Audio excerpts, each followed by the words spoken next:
Hi friends, my name's Tammy and this is my booktube channel, Believe in Yourself. And today I have my weekly reads and wrap up for you. Now, the new bingo card, of course, started last Saturday on the 1st. And when I did my video, it was the 2nd and I hadn't finished any books. So it was empty last week when I showed you. There's the card. But I have read 6 books this week. And so I'll be able to put some stickers on here for the books that I read on the bingo spaces. Now, I did have somebody ask me last week if I would share these bingo prompts with you so that so everybody can play along too. And I thought that was a great idea. So last wrap up that I did last week and today's and any of my Monday videos will have the current bingo prompts listed in the description box if you guys would like to play along too. The more the merrier. I think that sounds fun. And, let us know if you read any books this past week that would fit into these prompts down in the comments. I think that would be a lot of fun. So I'm going to start with this book here was a buddy read, and I read it with Nadine. It's my first Georgette Heyer book I've ever read, and it's called Sylvester or the Wicked Uncle. And I did love this book. All of my books this past week were either 3 or 4 stars. I didn't get a 5-star, but this one was great, and I did give it 4 stars. So this one here is a Regency romance, and we are following Sylvester. And he does have a nephew, so that's why he calls himself the Wicked Uncle in the book. And he's looking for a wife, and he's got a list of the qualities he wants in a wife. Well, he meets her name's Phoebe, and Phoebe has met him once in her life. He doesn't remember, and she remembers him as a really arrogant guy. So she's a writer and she writes a book and she uses him as her main character and even describes him very much to what he really looks like in real life.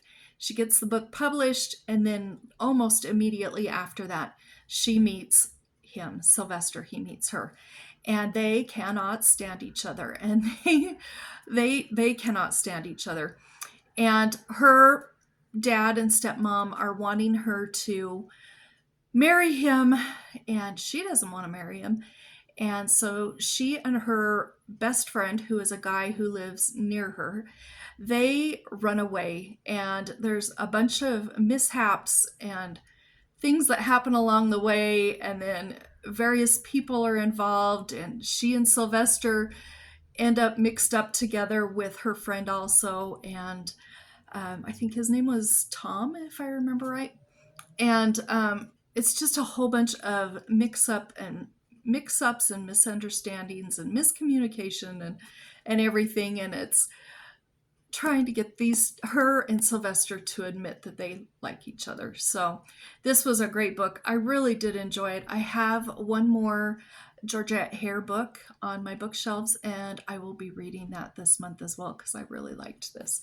So this one here, I'm going to put, where am I going to put this? Let me look. I think I'm going to be putting this on, okay, just a minute. I'm so sorry. Where was I going to put this? Oh, I know where I'm going to put it. Sorry. On a whole new bingo board, I have to figure out which prompt it is. But at the top here, it's got a New York Times best-selling author. So I have a square on here. Let me find it again. New York Times. So that's where I'm going to be putting that. And I have my first sticker for the month. Then I have You Feta Watch Out, which is a grilled cheese cozy mystery by Linda Reilly. And I'm going to say I didn't have a great start to this book.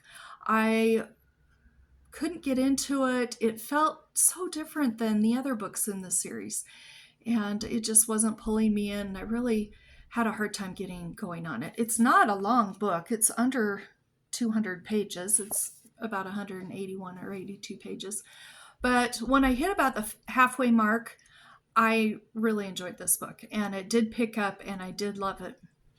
So this is a story about the Christmas Carol, and there's a play being put on about it, and Scrooge is just a nasty guy, and he is killed. He's found murdered, and our main character here, Carly, her friend Gina is the one that's on the suspect list at the top of the list, and she knows Gina did not kill anyone, and so she sets out to prove that she's innocent. And I did really actually end up liking it. I just had a hard time at the first. So this one here is going oh, okay, and the reason, I'll tell you why it's going where it's going, but I'm putting it on Eastern here, putting the sticker there. Let me show you how it looks, and then I'll tell you why I'm putting it there. So that's what we're looking like. And the reason I'm putting it on Eastern is the author, Linda Reilly, was born on the East Coast of the United States, and she has lived on the East Coast her entire life, and she calls herself a true Easterner. I was reading a little bit about her, found some information about her online, and she said that. So I thought, oh, perfect, because I don't know what I'm going to put Eastern. Don't know what I'm going to put on there, and I didn't know where to put that. So that worked out really well. So then the next book I have was another cozy mystery, and this is called Cutwork, and this is in the Needlecraft Mysteries by Monica Ferris. And I've read this before. This is a reread. My mom and dad gave me this set of books for my birthday. I think it was in 2023. And I love the series, and this is a real smart series. It's not one of those silly, giggly, series like some of the cozy mysteries can be. This one's a little more grown up and adult, and our main character is in her 50s, and I reread this and I loved it. And in this one, there's an art fair, and she's volunteering at the art fair, and someone is murdered, and he's one of the artists at the art fair, and he does wood carvings, and they're just really beautiful. Everybody loves them, and they're just one of a kind every time. And if he starts one and it doesn't work out how he likes it, he'll break it in half and start over again, so that they're just one of a kind pieces. And some of the pieces that he carved and they found in his tent there at the art fair, he had an opossum, he had an antelope, he had a wolf. And on here at the top, animal I've never seen. I have never seen an antelope in real life, or an opossum in real life, or a wolf in real life. So I thought that would be perfect there, because he carved all sorts of animals, but there were quite a few that I have never seen before. And of course, she sets out to solve the mystery, and she does. You know how cozy mysteries always go. So I put that on there. I'm kind of all over the board, but that's okay.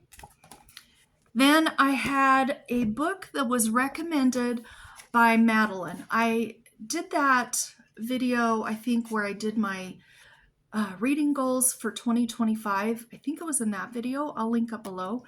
And in that video, I talked about having picked out, I think, 12 or 15 or so of some booktubers that I watch.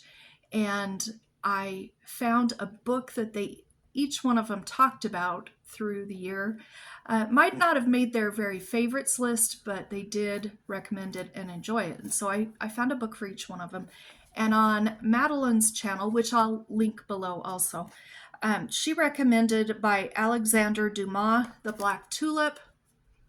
And for those of you who know me, you know the Count of Monte Cristo has that one, and The Grapes of Wrath have been kind of tied for my top 2 favorite books of all time. I don't know if they're still my top 2 favorite books because I've read so many good ones since then, but I really, really enjoy them. So after I read The Count of Monte Cristo the first time, I read The Three Musketeers. And I did not like The Three Musketeers at all. But I think it was because I read it right after The Count of Monte Cristo and I loved it so much. But I have since then read The Count several times again, but I haven't read anything else by him. But this cover is amazing, and Madelyn recommended it. I'm going to say about this one also, I had a hard time at the first because it's a lot of history, and I was kind of zoning out just a little bit. I noticed when I was reading. I'm still paying attention, but I was struggling with it because there was so much history. And then you hit a point and it just really picks up in Alexandre Dumas style.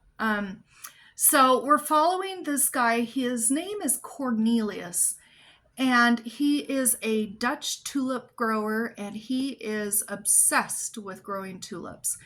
And his uncles are killed for political reasons, and there is some sort of a paper dropped off in his possession. He's never looked at it because they said don't bother with this, but they had to hide it somewhere. Well, he has a neighbor. Cornelius has a neighbor who's also trying to grow tulips. There is a contest that if somebody can grow a black tulip, and it's a real black tulip, and bring it to their some sort of a horticulture group, I don't know, then there's a great big huge money prize. And he wants to win that. He wants to win the prize, but he just wants to grow this black tulip. And his neighbor really wants the prize. And he knows, he finds out that Cornelius has 3 tulip bulbs that are supposed to be able to grow this black tulip. And so he calls the police basically and says, look, he has this paper over in his house, and he needs to be arrested. And they come and they take him away and they lock him up in prison, just like in The Count of Monte Cristo. Well, when he's in prison, he meets his jailer's daughter, and she's in love with him. He's in love with her. They both know he's innocent. They both know he wants to grow these tulips, and he tries to grow one of them in his jail cell, and his jailer smashes the bulb and ruins it, so he's down to 2. And then he's going to try and grow one, but he decides, well, could you take it and grow it? And then she's able to sneak in and near his cell and talk to him in the evenings without anybody knowing, because she can get in because her father's the one that works there. And anyway, so it's the story of this black tulip and his obsession with it, and her love for him, and also his love for her, and this neighbor just wreaking havoc and causing all sorts of problems. And I loved it. I did not like about the first 40, 50 pages. I was bored, but the rest was great. And it's only, it's under 200 pages. So I did love this book a lot. So I'm going to put this book on recommended by I through M for Madelyn. And I'm so glad she talked about that, because I've wanted to read this book, but not really been brave enough to actually do it, So there we are. And I did enjoy that book. That turned out to be a really fun book. And then I have 2 more books that I read. They're middle grade books. This one here I read to Charlotte a couple of months ago, and it's called The Adventures of Sophie Mouse, A New Friend by Poppy Green. I read that to Charlotte, and Amelia borrowed this from my mom and dad. And she and I took turns every other page reading to each other. And so I finished this with Amelia. I read it twice within about 2 months, but that's okay. They both really have enjoyed this book, and it's really cute. So I'm putting this one, A New Friend, needs to go. Let me look where it's going to go. I'm sorry. Oh, this is going to go on my square that says yellow. It's up here because it's a yellow cover. And those are really cute books if you're looking for books for your children or grandchildren or nieces or nephews. So that's where I am on that one. And then Charlotte, like I said, I had already read that book to her a couple of months ago. So she borrowed this one from my mom and dad. And this is The Adventures of Sophie Mouse Forget-Me-Not Lake. And she and I read 2 chapters in this. And then one day Charlotte was at school and Amelia was homesick. And so we read this other one, that I already showed you with the yellow cover. And then when she got done, she said, well, I want to read this one too, if you're reading it to Charlotte. So we got Charlotte from school and came home, and we had only read 2 chapters in this. We were on chapter 3. So I started over and I just read the whole thing to the girls. So I just love these books. These are such cute books for middle graders. And so I'm going to put that's called Forget-Me-Not Lake, and I have a spot right there for lake. So that's going on there. So I read 4 adult books and 2 middle grade books this week. And that's where my bingo board is. So I just love a new bingo board. So many possibilities and everything, but it is hard to find the square on the spot while I'm filming. So I apologize and thank you for being patient with me. But those are the books that I've read. I've started a few others and hope to have several books to show you next weekend. We'll talk to you later. Bye-bye.